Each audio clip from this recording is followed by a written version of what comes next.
আসসালামু আলাইকুম।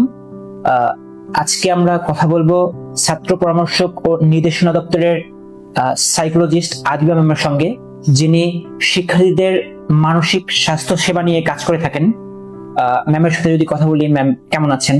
ভালো আছি, তুমি কেমন আছো? আছি আলহামদুলিল্লাহ। ম্যাম, আমাদের বিশ্ববিদ্যালয়ে ছাত্র পরামর্শক দপ্তরের যে এই বিভাগটি, এটি কি ধরনের সেবা দিয়ে থাকে এবং শিক্ষার্থীরা কি কি সমস্যা নিয়ে এখানে আসতে পারে? আচ্ছা, ওকে, থ্যাংক ইউ। এটি খুবই গুরুত্বপূর্ণ একটা প্রশ্ন যে কোনো স্টুডেন্টের জন্যই।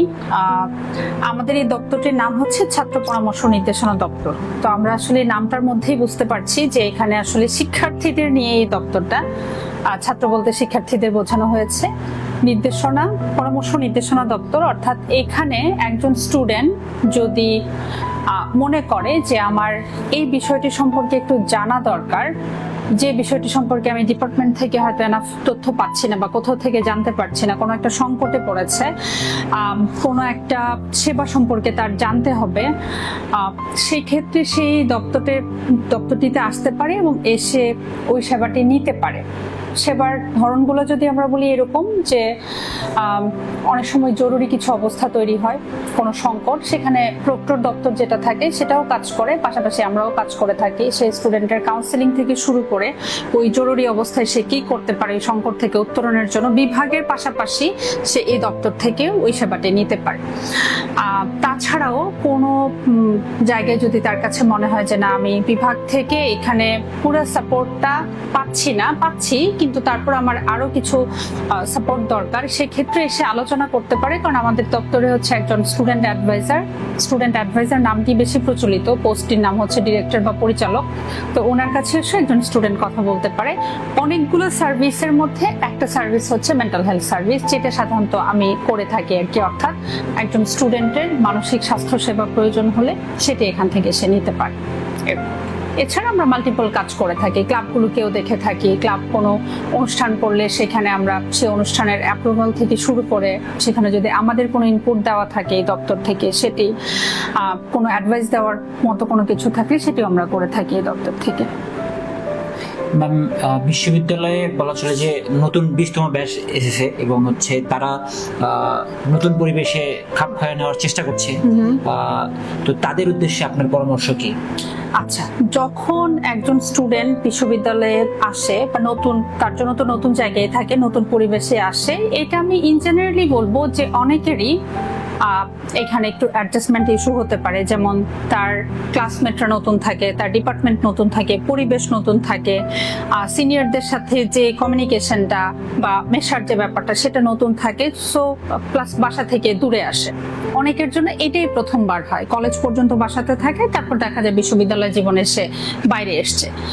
সবারই হবে এরকম না, তবে অনেকেরই এটা হয় যে তাদের এই নতুন পরিবেশের সাথে খাপ খাওয়াতে অসুবিধা হতে পারে। অসুবিধাগুলো কিরকম? যেমন মন খারাপ থাকতে পারে, একটু আইসোলেটেড ফিল করতে পারে, বন্ধুত্ব তৈরি করতে একটু সময় লাগতে পারে, ভয় পেতে পারে, অনেক সময় সিনিয়রদের কথাবার্তায় ঘাবড়ে যেতে পারে, কনফিডেন্স ইস্যু হতে পারে।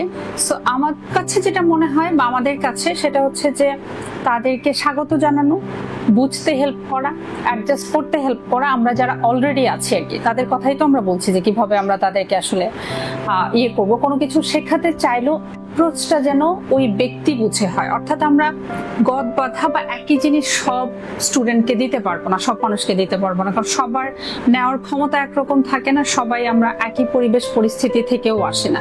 সো একই জিনিস সবাইকে দেওয়া যায় না। এই জন্য একটু বুঝে, একটু আন্ডারস্ট্যান্ডিং ওয়েতে, একটু হেল্পফুল সাপোর্টিভ মাইন্ড নিয়ে তাদেরকে আমরা অ্যাকসেপ্ট করতে পারি, হেল্প করতে পারি। এটাই আমার কাছে মনে হয় যে একটা স্টুডেন্টকে। ম্যাম, কোনো শিক্ষার্থী যদি মানসিক কোনো সমস্যায় ভোগে এবং আপনার সাথে যোগাযোগ করতে চায়, এটার যোগাযোগের প্রসেসটা কি হবে? এখন পর্যন্ত এখানে যেহেতু আমাদের এই দপ্তরে লোকবলের অভাব আছে, প্রসেসটা আসলে এরকম যে একজন শিক্ষার্থী আমার সাথে ডিরেক্ট যোগাযোগ করতে পারে ফোন কলের মাধ্যমে অথবা হোয়াটসঅ্যাপ মেসেজের মাধ্যমে। আমি যেটা করি যে সেই ফোন কলটা ধরতে না পারলে ব্যাক করি, অথবা যদি ধরি তাহলে আমি তাকে, আমার একটা ক্যালেন্ডার থাকে কাজের, যেহেতু আমাদের সেশনগুলো আগে থেকে বুক করা হয়, কাউন্সেলিং সেশন, এবং এটা একটা 50 মিনিট সময়ের একটা সেশন। তো আমি হচ্ছে আমার ওই ক্যালেন্ডার দেখে, ফ্রি স্লট দেখে সেই স্টুডেন্টকে সেশনের জন্য স্লট দিয়ে থাকি, এভাবেই করে থাকে। জানার ব্যাপারটা এখন পর্যন্ত যেটা হয় সেটা হচ্ছে যে আমাকে অনেকেই চেনেন, অনেকেই হয়তো চেনেন না। ওয়েবসাইটে দেওয়া আছে, আমাদের দপ্তরে আসলে আমাদের তো নোটিশ বোর্ডে আমার নাম্বার দেওয়া আছে, বা আমার সাথে ডিরেক্টলি যোগাযোগ করতে পারে। তাছাড়াও কেউ মানে যে আমার কাছে অলরেডি সার্ভিসটা নিয়েছে, সে যদি ভালো ফিল করে কোনো স্টুডেন্ট, সাধারণত সে গিয়ে তার জুনিয়র কিংবা সিনিয়র, কখনো কখনো তার ফ্রেন্ডদেরকে বলে, দেখা যায় যে ওইটার থ্রুতে আবার আরেকজন স্টুডেন্ট এখানে আসছে। এইভাবেই প্রমোশনটা হয়ে থাকে আর কি, যে দপ্তরটার কথা জেনে থাকে। তাছাড়াও আমাদের যিনি ছাত্র উপদেষ্টা আছেন, উনি সাধারণত আমাদের যে সেন্ট্রাল ওরিয়েন্টেশন হয় ওখানে আমাদের এই সার্ভিসটার বা এই দপ্তরটার কথা বলে থাকেন আর কি, যেখানে নবীন শিক্ষার্থীরা যদি মানে সবাইকে তো একসাথে ওখানে পাওয়া যায়, তারা এই ইনফরমেশনটা ওখান থেকেও জানতে পারে যেরকম একটা দপ্তর আছে। সিটিজেন চার্টারও আছে, ওটা আমাদের প্রশাসনিক ভবন থেকেও দেখে নিতে পারেন, অথবা আমাদের ওয়েবসাইটেও আছে। আমি অত ডিটেলসে শুরুর দিকে বলতে পারিনি যে আমাদের এই মানে অনেক লম্বা হয়ে যাবে সার্ভিসগুলো কি কি, ওটা সিটিজেন চার্টারে সুন্দর করে আর কি ডিটেলসে দেওয়া আছে, এভাবে যোগাযোগ করতে পারেন। দেখা যায় যে একজন শিক্ষার্থী তো নানা ধরনের মানসিক সমস্যায় ভোগেন, তো যদি একজন শিক্ষার্থী বুঝেন না যে কখন সাইকিয়াট্রিস্ট বা একজন পরামর্শকের পরামর্শ নেওয়া উচিত, তো আপনার মতে কি কি লক্ষণ দেখা দিলে একজন শিক্ষার্থী আপনার কাছে বা আরো কারো কাছে পরামর্শ নিতে যাওয়া উচিত আপনি মনে করেন? হ্যাঁ, এটাও খুবই গুরুত্বপূর্ণ প্রশ্ন, কারণ আমরা এইটা কম বেশি জানি যে আমাদের দেশে এখনো আমরা তো সবাই সচেতন না।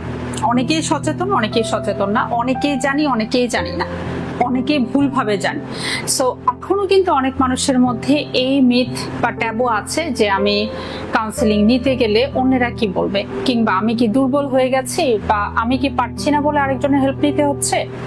এক ধরনের ইনার কনফ্লিক্টে ভুগতে থাকে, শাইনেস কাজ করে, অন্যেরা দেখলে কি বলবে, বা জানেও না যে সে বাদে আর কেউ কাউন্সেলিং সার্ভিস নিচ্ছে কিনা। কারণ এরকম আমি প্রায় সময় শুনি যে অনেকে এসে আমাকে বলে যে আপনার কাছে এতজন আসে বা এত স্টুডেন্ট আসে, এটা তো জানতাম না, না এলে বুঝতাম না, এরকম আর কি।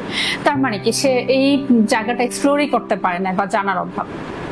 এইটার ফলে সবাই যে হেল্পটা সিক করতে পারে এমন না।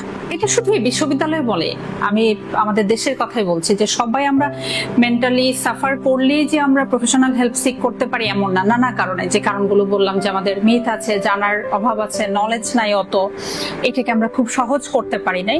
তো একজন শিক্ষার্থী কখন আমার কাছে আসতে পারে বা একজন প্রফেশনালের কাছে যেতে পারে, এটা খুব সহজ করে বললে, একদম এটা তো অনেক ডিটেলসও বলা যাবে, আমি একদম ছোট্ট করে সহজ করে বলি। সেটা হচ্ছে যে একজন স্টুডেন্ট যদি মনে করে যে তার কোনো একটা ইস্যুর কারণে, যেমন তার অনেক এনজাইটি হচ্ছে, কিংবা তার ডিপ্রেসড ফিলিং অনেক দিন ধরে, কিংবা ডিসিশন মেকিং এ অসুবিধা হচ্ছে, অথবা ফোকাস ইস্যু হচ্ছে, একেবারেই সে পড়ালেখায় বা তার কাজকর্মে ফোকাস করতে পারছে না, এটা চলছে এবং তার দৈনন্দিন জীবনে এটার জন্য প্রভাব পড়ছে, তার ফলে তার প্রোডাক্টিভিটি কমে গেছে, ঘুমে খাওয়াতে প্রভাব পড়ছে, অবশ্যই সিগনিফিকেন্ট প্রভাব।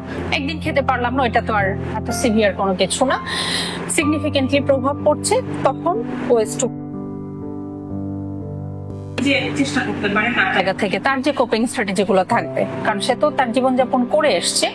যদি তার কাছে মনে হয় যে না, আমি আমার কোপিং স্ট্র্যাটেজি দিয়ে আমার এক্সিস্টিং যে রিসোর্স, অর্থাৎ ফ্রেন্ড সার্কেল, ফ্যামিলি, টিচার বা অন্যান্যদেরকে সাপোর্টটা কাজে লাগিয়েও আমি ঠিক বেরোতে পারছি না, ওটা থেকে স্টাকে ফিল করছি, অথবা আমি অনেক বেশি এই জায়গাটাতে বিপর্যস্ত বোধ করছি, সেক্ষেত্রে সে প্রফেশনালের হেল্প সিক করতে পারে। আমাদের কিন্তু এই সার্ভিসটা দুরকম হয়, দুরকম বলতে এইটা একটু আমাদের দেশে অসুবিধা হয় সাইকিয়াট্রিস্ট সাইকোলজিস্টের পার্থক্য করাটা। আমি কিন্তু সাইকোলজিস্ট, সাইকিয়াট্রিস্ট না।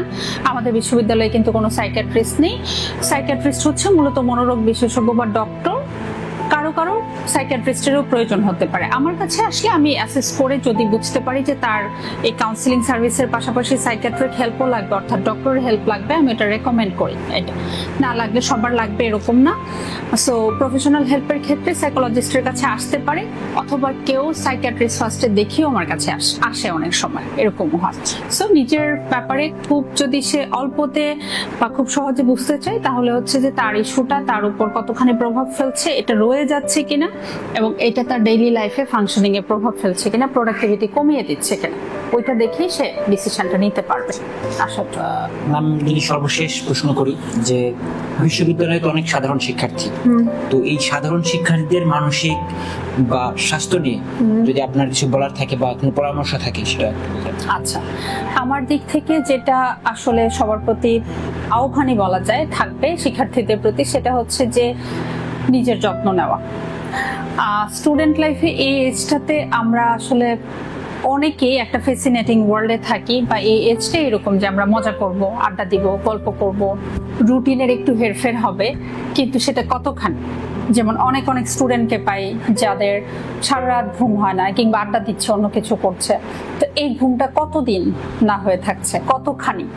খাবার 3টা মিল খুব, মানে অনেক সময় 3টা মিল খায় না এরকম স্টুডেন্টকে পাই। সো কতদিন ধরে, একদিন হলো না, কয়েকদিন হলো না, কিন্তু লাগাতার সে ব্রেকফাস্ট মিস করছে। তো এই জন্য খুব সহজ করে বললে একটু খাবারের দিকে মনোযোগী হওয়া, কারণ খাবার ফিজিক্যাল মেন্টাল হেলথ দুইটার জন্যই খুবই দরকারি, মানে প্রপার মিল যেটা আর কি। তাছাড়া হচ্ছে ঘুমের দিকে একটু সচেতন হওয়া, রাতের ঘুম বিশেষ করে। অন্যান্য কিছু তো থাকবেই, কিন্তু চেষ্টা করা যে যতটুকু তার পক্ষে পসিবল হয় একটু ঘুমটাকে মেনটেন করার। সম্পর্কগুলোর একটু যত্ন নেওয়া, যে সম্পর্কগুলো তার লাইফে থাকবে, ফ্রেন্ডশিপ, পরিবার, অন্যান্য জিনিসগুলা। নিজের যত্ন নেওয়া বলতে একটু হাঁটাহাঁটি করা, গল্প করা হতে পারে, বাগান করা হতে পারে, কোনো ক্লাবিং করা হতে পারে। আমাদের যেরকম বিএনসিসি আছে, অন্যান্য অনেকগুলো সংগঠন আছে, সেটার মাধ্যমেও সে তার এক ধরনের সেলফ কেয়ার করতে পারে। এমন একটা কিছু রাখা যেটাতে সে দিন শেষে বা প্রত্যেক দিন ওই কাজটা করে, ওই কেয়ারটা করে সে একটু ভালো ফিল করবে। এইটা কর। সর্বোপরি মানে নিজের একটু যত্ন নেওয়া, নিজের প্রতি একটু কাইন্ড হওয়া, এইটুকুই আমার স্টুডেন্টদের প্রতি আহ্বান থাকবে, যাতে আমরা ফিজিক্যাল হেলথে যেরকম চিন্তা করি যে আমার বড় যাতে কোনো অসুখ না হয় বা অসুখ যেন না হয়, আমরা অতটুকু বেসিক জিনিস মেনটেন করে মেন্টাল হেলথের ক্ষেত্রে একটু বেসিক জিনিস, একটু ব্রিদিং এক্সারসাইজ করা, একটু হাঁটাহাঁটি করা, একটু খেয়াল করা যে আমার মনটা কেমন আছে, ফিলিংগুলোকে একটু চেক করা, এই ব্যাপারগুলো হতে পারে। ঠিক আছে ম্যাম, ধন্যবাদ। ওকে, ধন্যবাদ তোমাদেরকেও, সাংবাদিক সমিতিকে অনেক ধন্যবাদ সুন্দর একটা কাজ করার জন্য।